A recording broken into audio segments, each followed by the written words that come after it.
I woke up in a stranger's cabin after my fatal hiking accident. 6 months later, I discovered my husband and sister were engaged, using my life insurance money. But when I walked into their wedding very much alive, their perfect day became their worst nightmare. Hello everyone. Thank you for being here with me today. Before I begin my story, I'd love to know which city you're joining us from. Please feel free to share in the comments. Now, let me take you into this story. 6 months ago, I was Loretta Hayes, a real estate agent with a decent list of clients and a husband I adored, Russell. We had a lovely 2-story house in a quiet neighborhood, the kind with big oak trees and neighbors who waved when you drove by. Life was comfortable, predictable, and I loved it that way. That morning was crisp, the way an early autumn day can be. I was at the kitchen counter, sipping my coffee, when Russell came up behind me and wrapped his arms around my waist. "You're still going on your hike, right?" he asked, his voice unusually bright. "Of course," I said. "It's the perfect day for it. Clear skies." "You should take the Carson Ridge Trail," he suggested, pouring himself a cup. "I heard the view is spectacular after the rain we had yesterday." I remember thinking it was a little strange. Russell wasn't usually that interested in my hiking routes. But I just smiled. "Good idea, honey." An hour later, I was there. The air was clean and smelled of pine and damp earth. I felt a sense of peace as I started up the trail. But as I got higher, I noticed the path was slicker than I'd expected. The rain had turned patches of the trail into slick, reddish mud. I made a mental note to be careful. I reached a scenic overlook, a place where the trail narrowed near a steep drop-off. I stopped to take a breath, looking out at the valley below. That's the last peaceful moment I remember. I turned to continue on the path, and my foot just went. It didn't feel like a simple slip. It felt like the ground beneath me gave way, like I was suddenly unbalanced. There was a split second of pure, dizzying confusion, a sense of weightlessness.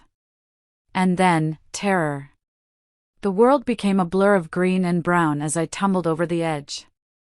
I don't remember much of the fall itself, just flashes. The sickening crack of a branch breaking my fall for a moment, the sharp, searing pain in my shoulder, the horrifying feeling of hitting the cold, rushing water of the creek below. The impact knocked the wind out of me, and the last thing I remember is the icy water closing over my head, pulling me into the darkness. I don't know how long I was in that water, or how long I lay unconscious on the rocky bank where the current finally spit me out. Days, maybe? The next thing I knew, I was waking up to the smell of wood smoke and beef stew. My head was pounding, a deep, throbbing ache that made it impossible to think straight. My entire body felt like one giant bruise. A woman's face came into focus above me. She had kind eyes, etched with wrinkles, and a gentle smile. "Well, look who's finally decided to join the living," she said, her voice warm and raspy.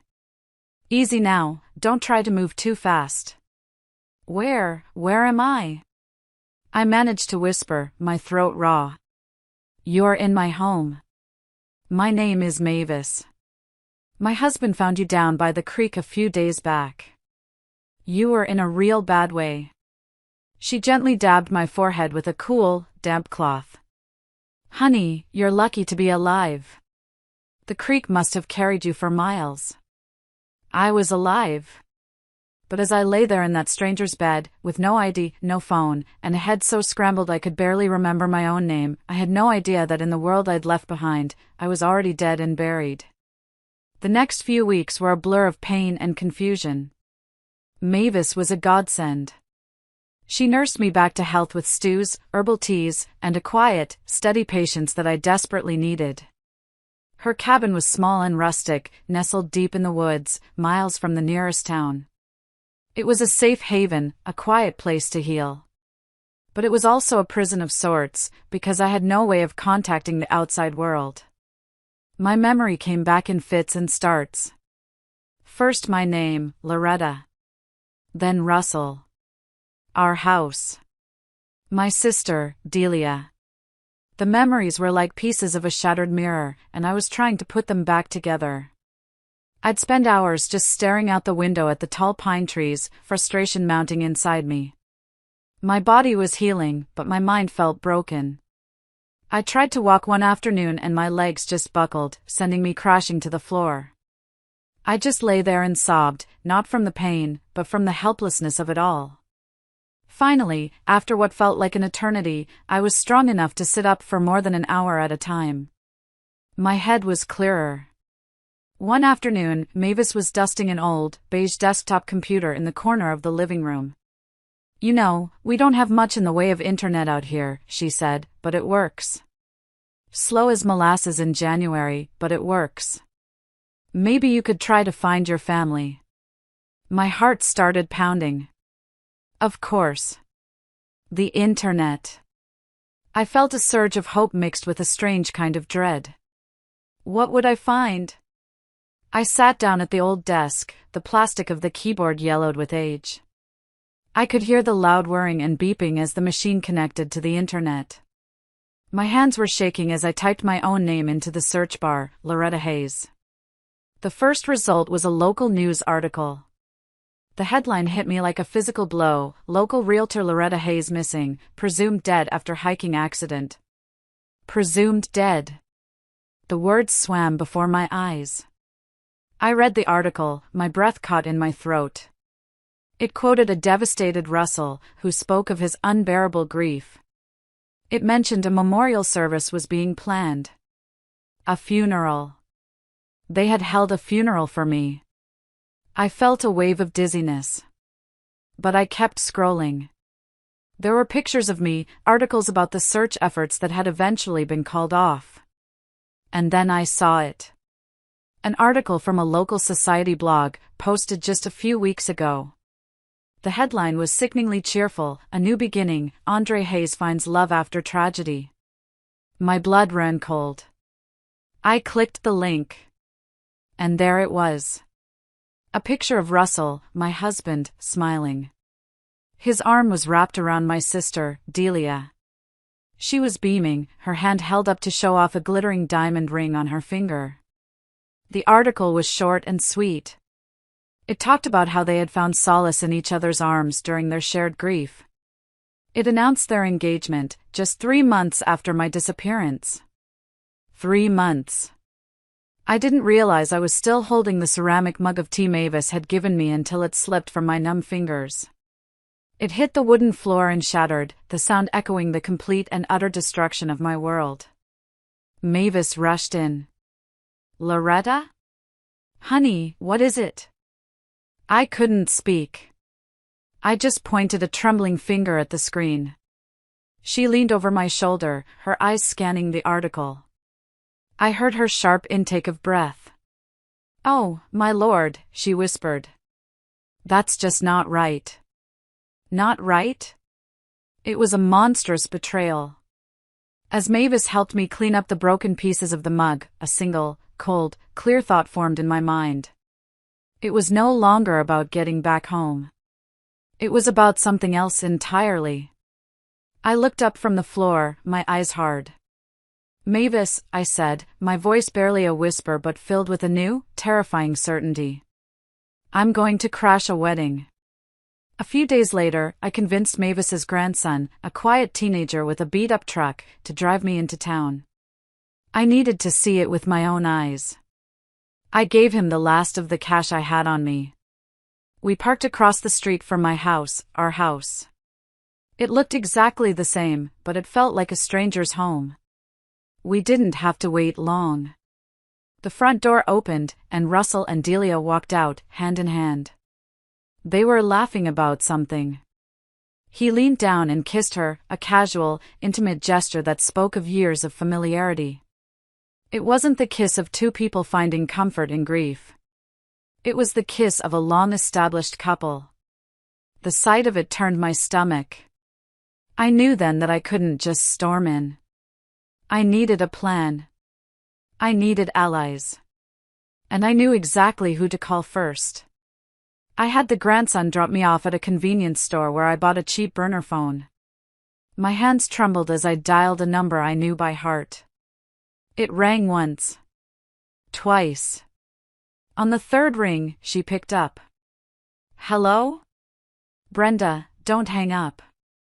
It's Loretta. Silence. Then, a sharp, annoyed voice. This isn't funny. Who is this? I had to prove it was me. When we were 16, I said, my voice cracking, you helped me sneak out to see that awful punk band, the Misfits.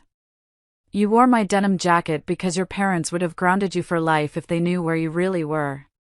We told them we were at a school movie night. More silence.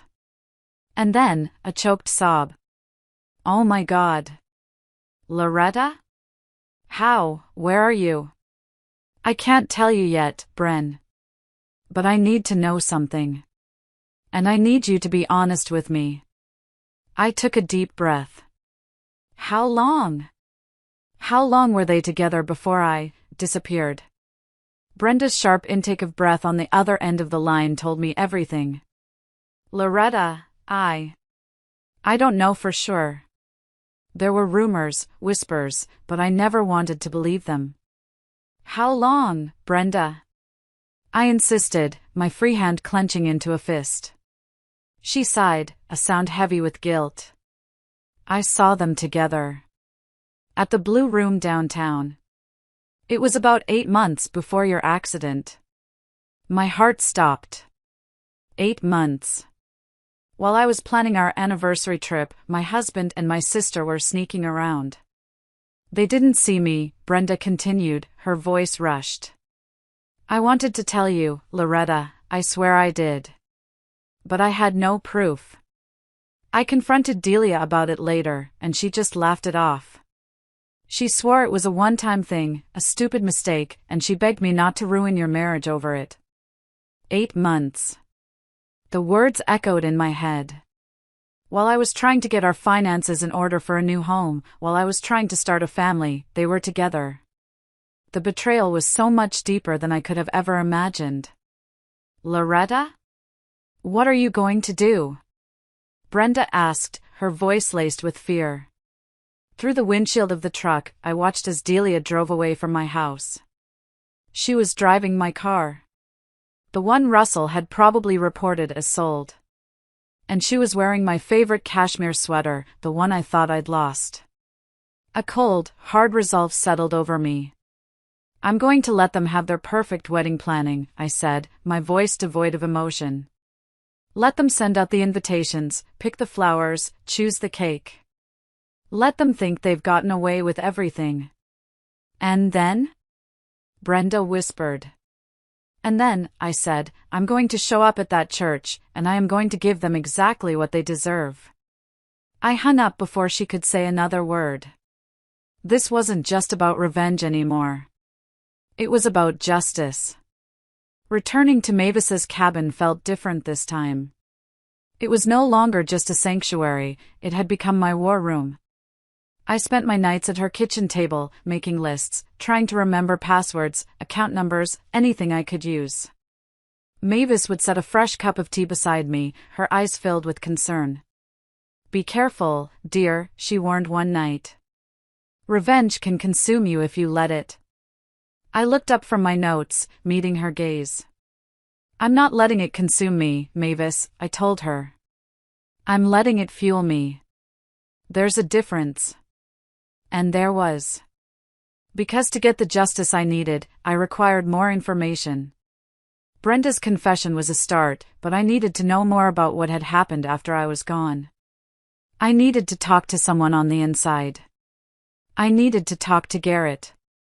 Garrett had been Russell's best friend since college, his best man at our wedding. He was a decent guy, but weak-willed, and I always sensed he had a bit of a guilty conscience. More importantly, he always had a soft spot for me. I knew I could use that. I had to change my appearance. Mavis helped me dye my hair a dark brown in her kitchen sink, the cheap box dye staining her porcelain. I bought a pair of non-prescription glasses with thick frames at a drugstore. I started dressing in baggy, forgettable clothes. It was a strange feeling, trying to become invisible in a town where I once knew everyone. I found Garrett at his usual spot, the corner booth at Jimmy's Bar and Grill, nursing a beer after work. My heart was hammering against my ribs as I slid into the booth across from him. "Hello, Garrett." His beer froze halfway to his mouth. The color drained from his face as if he'd seen a ghost. Which, I suppose, he had. "Jesus Christ," he whispered, his eyes wide with disbelief. "Loretta?" "Keep your voice down," I said, glancing around the bar. "I need to talk to you." "But, they said you were dead." "Yeah, not so much," I said, leaning forward. "Tell me everything, Garrett." "How long did you know?" He set his beer down with a shaking hand. He wouldn't meet my eyes. "I swear, Loretta, I didn't know before the accident." "Not for sure." "But you knew after," I pressed. "When they got together so quickly." He rubbed his face, looking exhausted. "Look, Russell told me there had been something going on, but he said it was over. He told me that about a year before you disappeared. He said it was a mistake, that he ended it." He finally looked at me, his eyes pleading. I believed him. "And after I was gone?"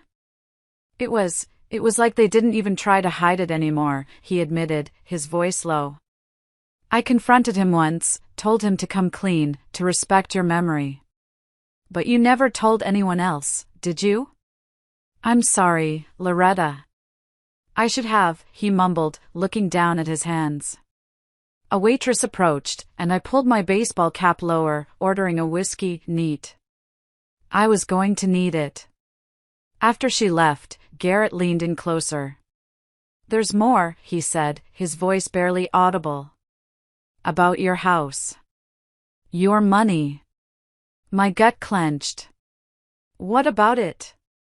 "Russell, he used your life insurance payout to clear his gambling debts." The words hit me like a punch. Gambling debts? I never knew he had any. "And now," Garrett continued, his voice full of disgust, "he and Delia, they're using what's left to plan this ridiculous, over-the-top wedding. It's your money, Loretta. They're using your death to fund their new life together." The whiskey arrived. I downed it in one fiery gulp. The burn was a welcome distraction. "Show me proof," I demanded. Garrett pulled out his phone. He showed me screenshots of bank statements he'd managed to get, text messages he'd been copied on. Evidence of their betrayal, laid bare in pixels and numbers. They were planning to start a real estate development company with the rest of my money. It was all there. The blatant, shameless theft of my life. "And my mother?" I asked, dreading the answer. "Is she really okay with all of this?" Garrett's expression said it all. "Judith? She's been helping them plan the whole thing. Says it's what you would have wanted, for them to be happy." The betrayal from my own mother felt like a physical blow. I stood up, my chair scraping against the floor. I had to get out of there. I turned to leave, my mind reeling from the financial betrayal, the sheer audacity of it all. But then Garrett grabbed my arm, his grip surprisingly strong. "Wait," he said, his face pale. "Loretta, there's something else. Something you need to know." I paused, a cold feeling creeping up my spine. "What?" "It's about the day you went hiking." My heart stopped. "What about it?" He swallowed hard, his eyes darting around the bar as if he was afraid of being overheard. Russell, he knew about that trail. He knew how dangerous it was after a heavy rain. We talked about it a few weeks before, after a buddy of ours slipped and broke his ankle up there. The air in my lungs turned to ice. My memory flashed back to that morning. Russell, so cheerful, so insistent. "You should take the Carson Ridge Trail, the view is spectacular after the rain." He's the one who suggested you go there that morning, isn't he? Garrett's voice was barely a whisper, but the accusation hung in the air like a death sentence. The implications hit me like a wave of ice water. This wasn't just an affair. This wasn't just theft. Had my accident been arranged? The thought was so monstrous, so unthinkable, that for a moment I couldn't breathe. Do you have proof of that, too? I asked, my voice dangerously quiet. Garrett nodded slowly, his eyes filled with a mixture of fear and grim certainty. He texted me that morning, asking if I thought the trail would be slick enough. I didn't think anything of it at the time, I thought he was just concerned. But then, later, Delia texted him, and I think he accidentally copied me on the thread. My whole body went rigid. Send them to me, I said, my voice like steel. I scribbled the number from my burner phone on a napkin and pushed it across the table. Send me everything you have. Every screenshot, every statement. Everything. Loretta, what are you going to do with it all? He asked, his face a mask of worry. I managed to smile, but I knew there was no warmth in it. I'm going to give them the wedding day they deserve. I walked out of the bar and into the drizzling rain. My mind was racing, trying to process the enormity of what I had just learned. If Russell had deliberately sent me to that trail, knowing how treacherous it was, this was attempted murder. My phone buzzed in my pocket. A new message. It was from Garrett. He had already sent the files. I ducked under the awning of a closed shop, my hands shaking as I opened the first image. It was a screenshot of a text message thread. My blood ran cold as I read the words. Russell, trail should be slick enough after the rain. Make sure she goes alone. Delia, are you sure about this?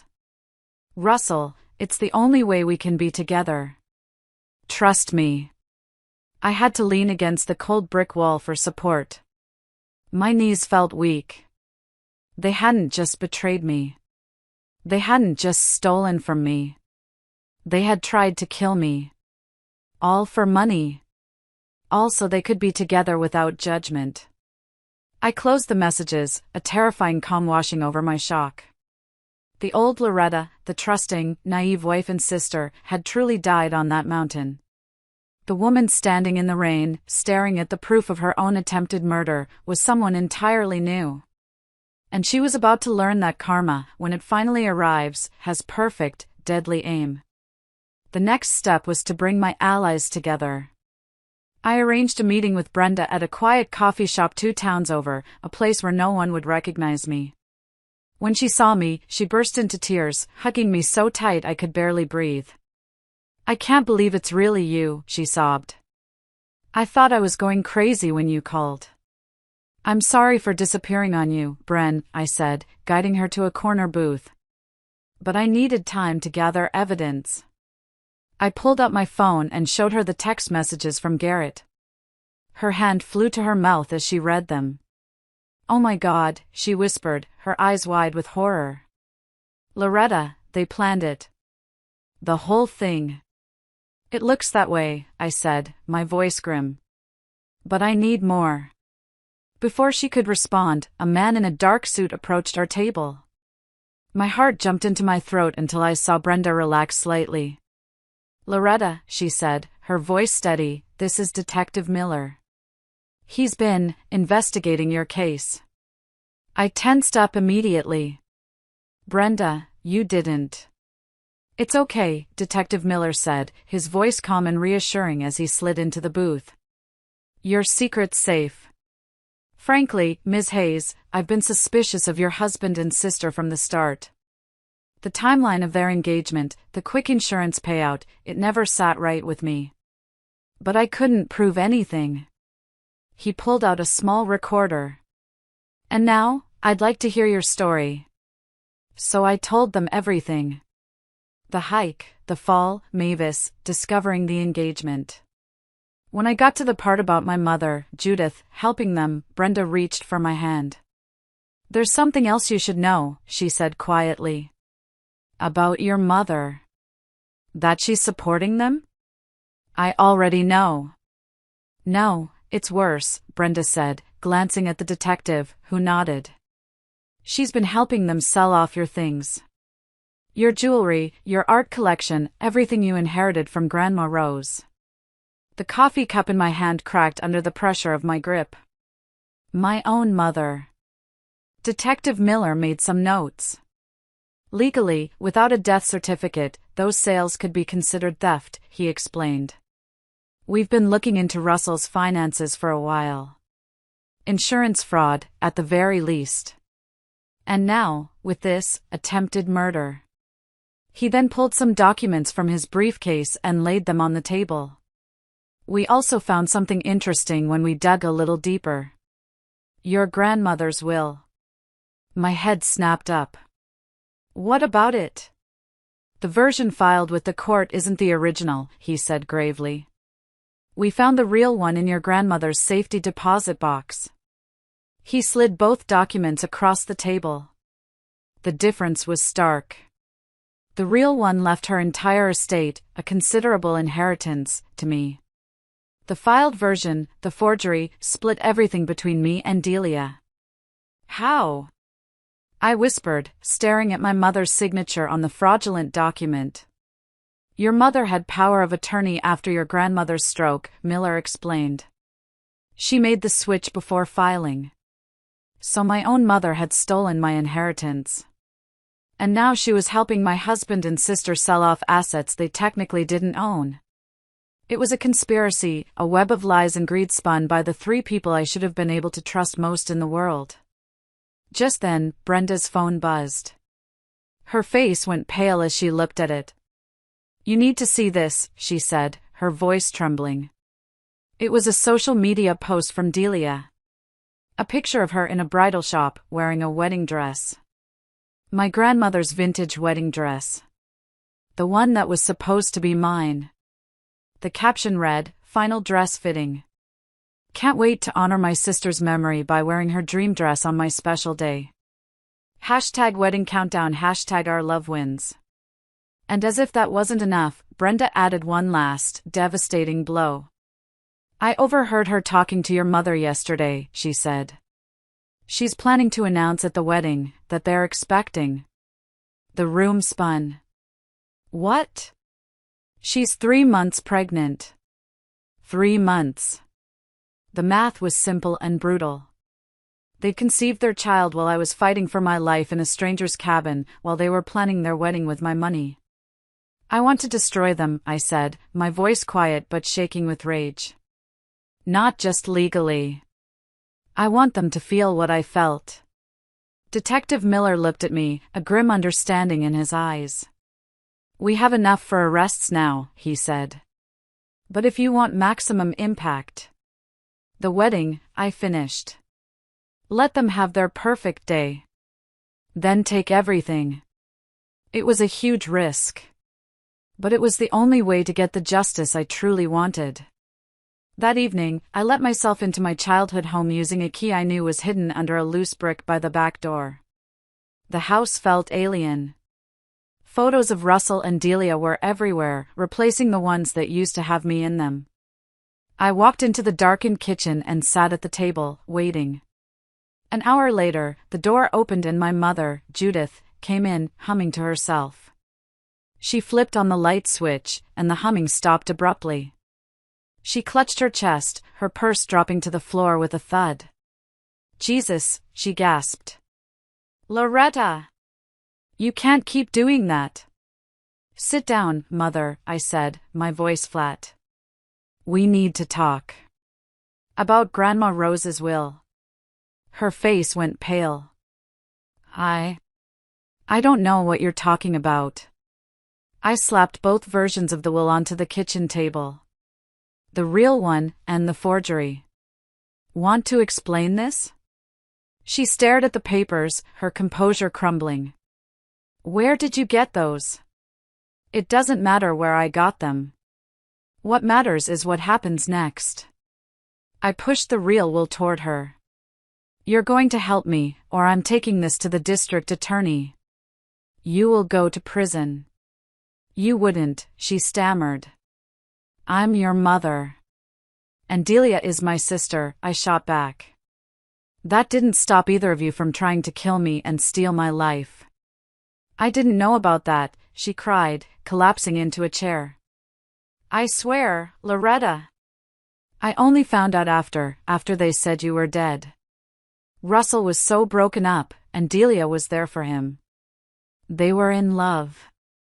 I thought it was fate. I laughed, a bitter, ugly sound. Fate? They planned my death, Mother. And you helped them profit from it. You helped them plan their wedding, helped them sell my things, all while knowing what they did. She started crying, real, heaving sobs, but I felt nothing. No sympathy. No pity. Here's what's going to happen, I continued, my voice like ice. You're going to keep planning this wedding. You're going to make it perfect. Spare no expense. It's my money paying for it anyway, right? What are you going to do? She whispered through her tears.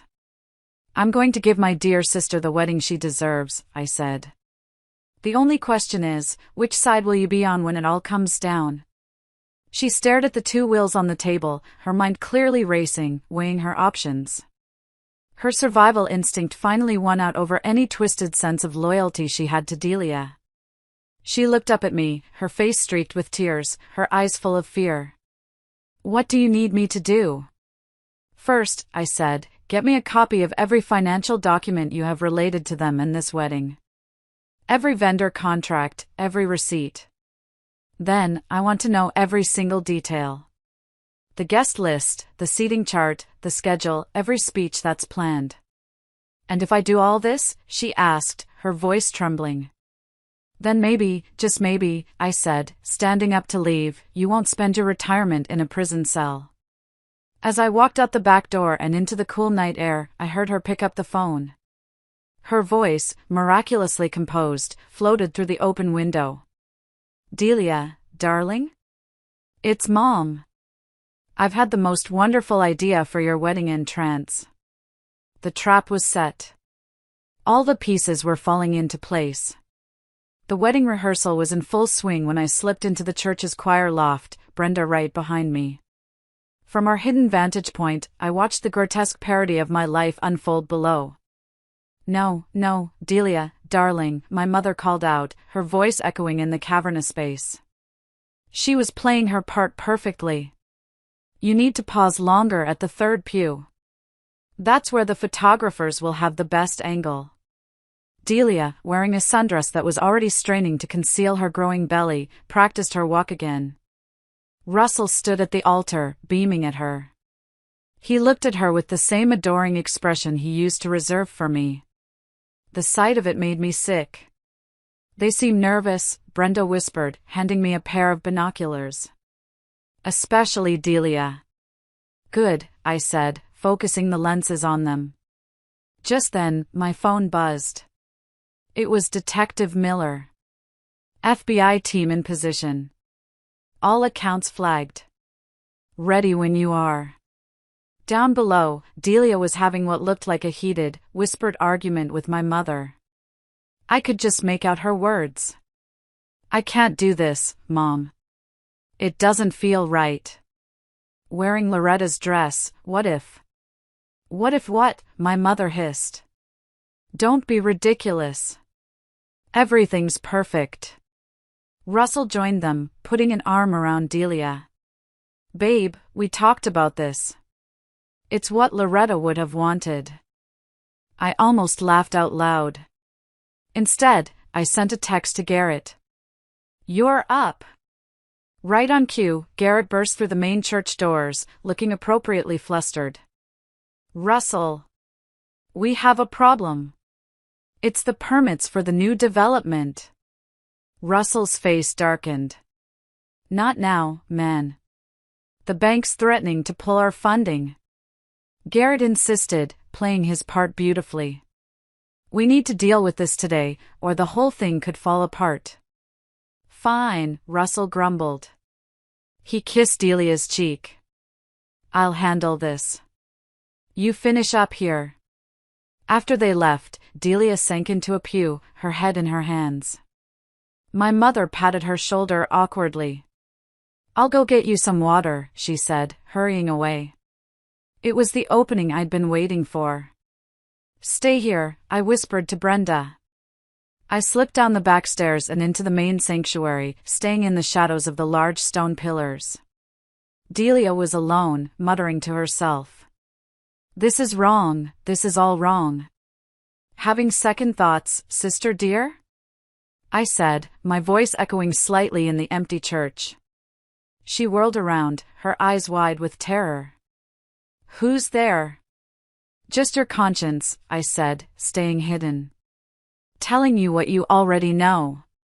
That karma's coming. Loretta? Her voice cracked. That's impossible. Is it? Like it was impossible for you to sleep with my husband? To help plan my accident? No, you're dead. This isn't real. I stepped out from behind the pillar, letting a shaft of colored light from the stained glass windows fall across my face. Her face went ashen. She stumbled backward, making a sign of the cross. You're not real, you're not real.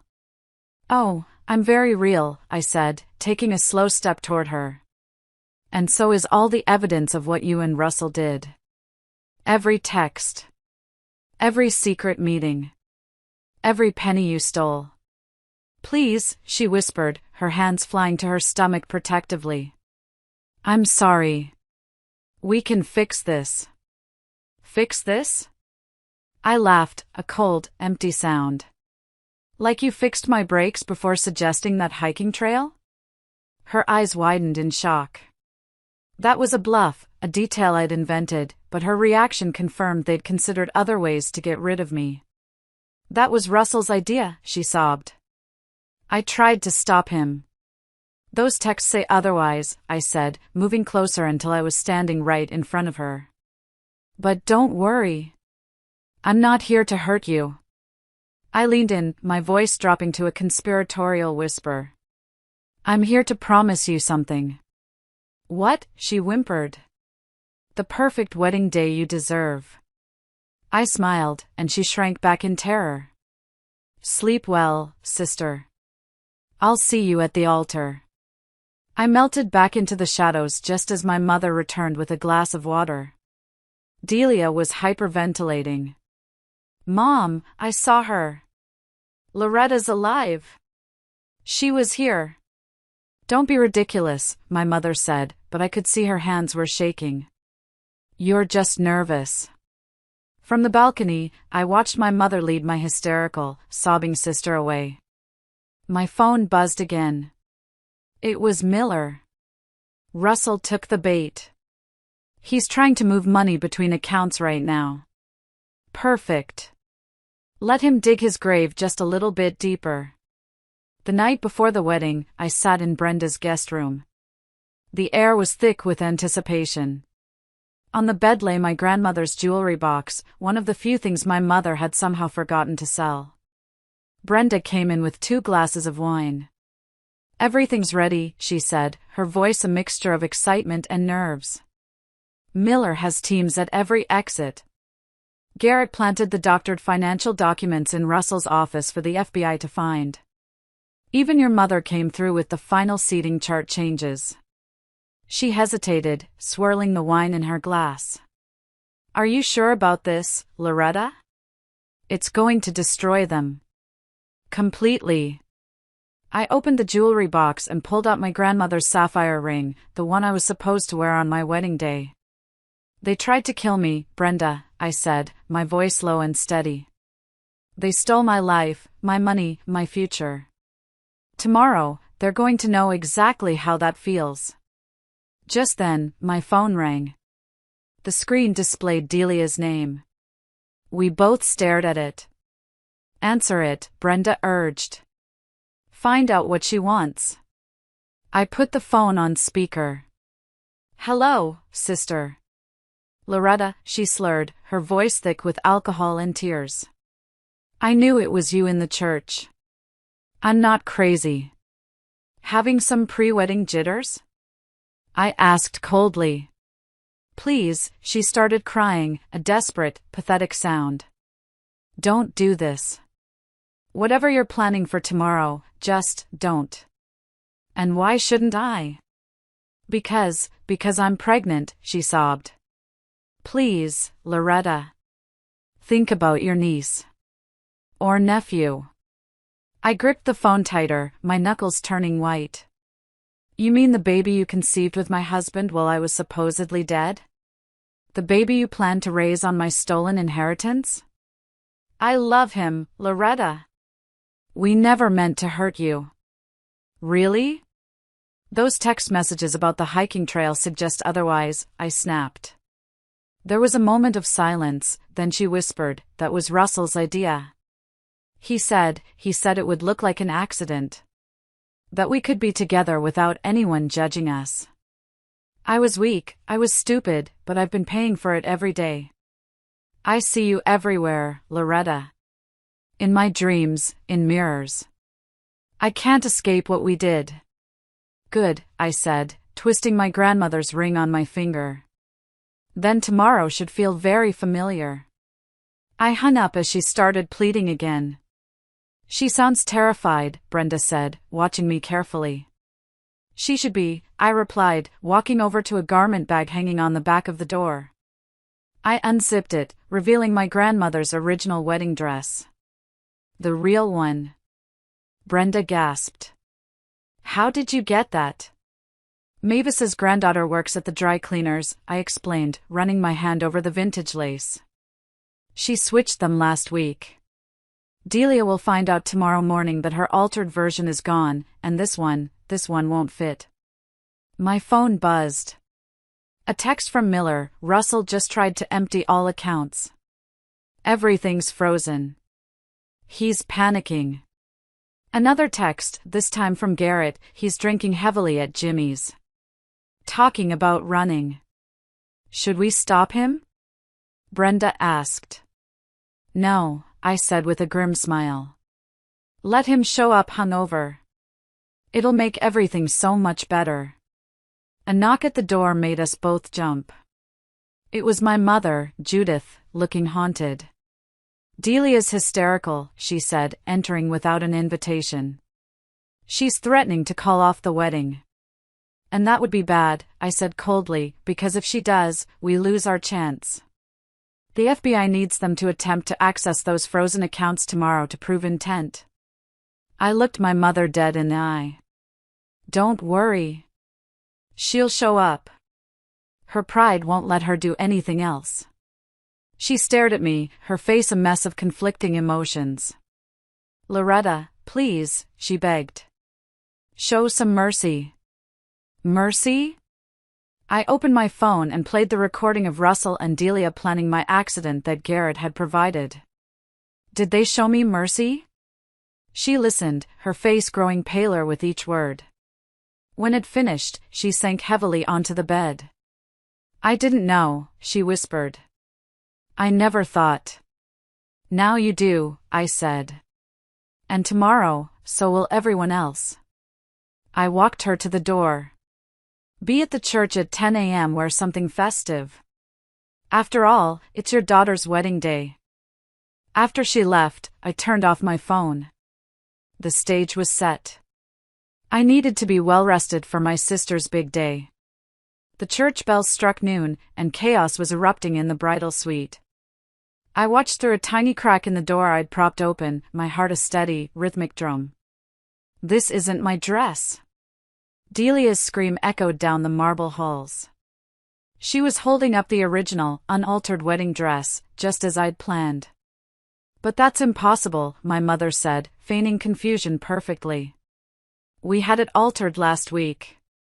I can't wear this. It won't even go over my hips. I'm pregnant, for God's sake, she shrieked. Several guests who were passing by stopped and stared, their eyes wide. Her pregnancy wasn't supposed to be public knowledge yet.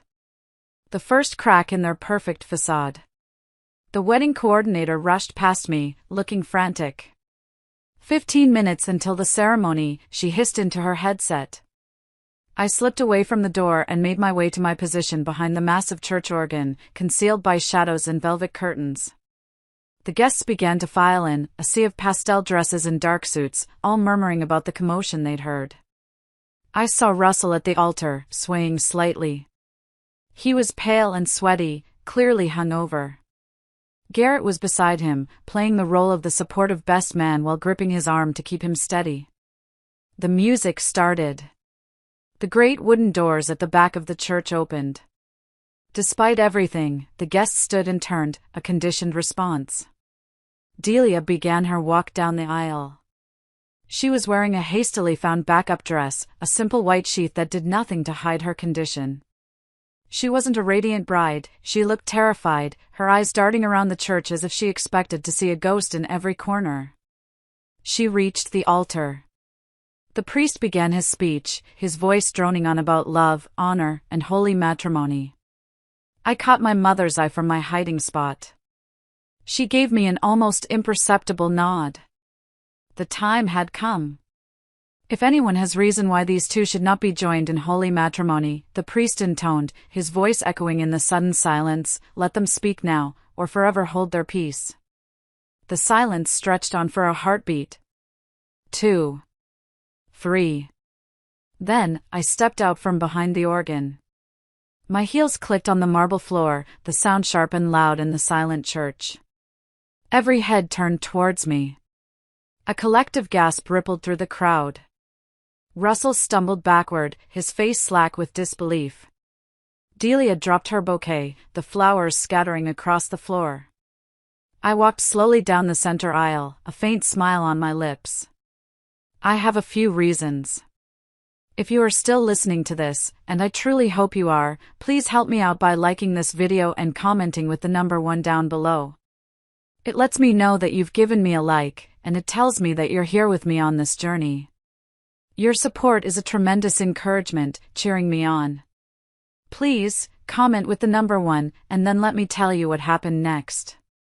The church erupted in a cacophony of whispers and gasps. I continued my slow, deliberate walk down the aisle, enjoying the shock on every single face. Sorry I'm late, I said, my voice clear and steady, carrying easily through the stunned silence. Traffic was murder. This isn't possible, Russell slurred, pointing a shaking finger at me. You're dead. We made sure, he caught himself, but it was too late. His words, his accidental confession, hung in the air, damning him completely. You made sure? I asked, raising an eyebrow as I reached the front of the church. Like you made sure the hiking trail was slick after the rain? Like you made sure I went alone? Loretta, please, Delia whispered, sinking to her knees, her face a mess of tears and runny mascara. Not here. Why not here, Delia? I asked, my voice rising. It's my church, too. My grandmother's dress you tried to wear. My money that's paying for all of this. I gestured around at the extravagant floral arrangements and the stunned guests. And my husband, I said, turning to lock eyes with Russell, that you're trying to marry. As if on cue, the main doors of the church swung open again. Detective Miller entered, followed by 2 uniformed officers and 2 FBI agents in dark suits. Speaking of money, I continued, my voice ringing with authority, Russell, would you like to explain to everyone how you've been spending my life insurance payout? Or how you paid off your gambling debts? Or should we just ask the FBI's Financial Crimes Unit? Panic flashed in Russell's eyes. He bolted, making a run for the side door. But the agents were faster. They tackled him before he made it halfway, cuffing him as he struggled and cursed. And Delia, I said, turning to my sister, who was now just a crumpled heap on the floor. Should we tell everyone about the text messages? About how you helped plan my accident? I didn't. I never meant to, she sobbed. Show them, I called out to Brenda, who was up in the choir loft. The large video screen that had been set up to display wedding photos flickered to life. But instead of smiling pictures of the happy couple, their own words appeared in giant, damning text. Trail should be slick enough. Make sure she goes alone. Are you sure about this? It's the only way we can be together. Trust me. The crowd gasped as they read. The whispers turned into shouts of outrage. My mother, seeing her world collapsing, stood up. Loretta, that's enough. Enough? I turned to her. Like how you forged Grandma's will to steal my inheritance was enough? Don't worry, Mother. The FBI has some questions for you, too. 2 officers moved towards her, and she fainted dead away into the pew. Delia vomited into a decorative plant. The whole scene was a beautiful disaster. You see, I addressed the stunned guests, my voice filled with the righteous fury I had held back for so long. This was supposed to be my happy ending. My husband, my house, my family. But they tried to kill me for it instead. The agents were now leading a handcuffed Russell back down the aisle. We can explain, he shouted desperately. Oh, you'll have plenty of time to explain, I said calmly. To the FBI, to the DA, to a jury. I walked over to the collection plate by the door, where the agents were holding him. I pulled my grandmother's sapphire ring from my finger. Remember how you always said I was too trusting, too naive? I looked him straight in the eye. Turns out, I learned from the best about betrayal. I dropped the ring into the brass plate. It landed with a soft clink. Consider it a donation, I said to the priest who was staring, dumbfounded. God knows you both need the prayers. As they were led away, a crying, handcuffed Delia and a struggling, swearing Russell, Brenda appeared at my side. Was it worth it? She asked softly. I watched as the police cars pulled away, their sirens beginning to wail. I saw the reporters who had been tipped off rushing in, their cameras flashing. I looked at the toppled wedding cake, a perfect metaphor for the day. They tried to steal my life, I said, straightening my jacket. I'd say this was exactly what they deserved. The courthouse steps were crowded with reporters as Russell and Delia were let out in handcuffs after their sentencing a few months later. I watched from across the street, sipping coffee with Brenda and Detective Miller. 15 years each, Miller said, taking a sip of his own coffee. Plus full restitution of all stolen assets. The DA said it was one of the easiest convictions she's ever gotten, especially after Russell tried to blame everything on Delia during the trial. I watched my sister stumble on the steps. Her baby bump was more visible now, though prison uniforms weren't particularly flattering. She was set to be transferred to a different facility with a maternity ward. The thought of that baby, my niece or nephew, being born in prison, was a complicated one. I tried not to think about it too much. What about my mother? I asked. House arrest and supervised probation, given her age and failing health, Miller checked his notes. She had to sell her house to pay back the estate she defrauded. Your full inheritance has been restored. He handed me an envelope. The FBI finished processing your accounts. That's everything they stole, plus interest and civil penalties. The number inside made me blink. I was a wealthy woman, but the money felt secondary. Just then, Garrett jogged up to our table. He testified against Russell and was now trying to rebuild his own life. You need to see this, he said, handing me his phone. My mother, looking frail and old, was giving a televised interview from her living room. I failed both my daughters, she said, her voice weak. I chose the wrong side, believed the wrong stories. If Loretta never forgives me, I'll understand. Turn it off, I said, handing the phone back. I'd heard enough apologies. Have you heard from Delia? Brenda asked gently. Just letters. Saying she's sorry, over and over. She asked to see me. And? No, I said firmly, watching the last police car pull away. She lost that right when she helped plan my murder. Some things don't deserve forgiveness. I stood up, feeling a sudden restlessness. The anger that had fueled me for months had cooled, leaving a strange kind of emptiness in its place. I'm tired, I admitted. Tired of being angry. Then stop, Brenda said, squeezing my hand. You got your life back, Loretta. Your money, your freedom. Don't let them take up any more space in your head. My phone buzzed. It was a message from Mavis, the woman who had saved me. Cabin's always open if you need some peace. Peace. What a concept. Suddenly, I knew exactly what I needed to do. I bought a ticket, I said, a real smile forming on my face for the first time in a long time. To where? Brenda asked. New Zealand. That hiking trip I always wanted to take. It felt fitting. To start over in a place known for its beautiful, treacherous trails. To reclaim the very thing they had tried to use to destroy me. Are you running away? Garrett asked. No, I said, feeling a weight lift from my shoulders. I'm moving forward. They'll be in prison. My mother will live out her days under house arrest. The money's back where it belongs. It was time to write my own story now, one without revenge in every chapter. I looked down at my hand. I had retrieved my grandmother's sapphire ring from the church collection plate.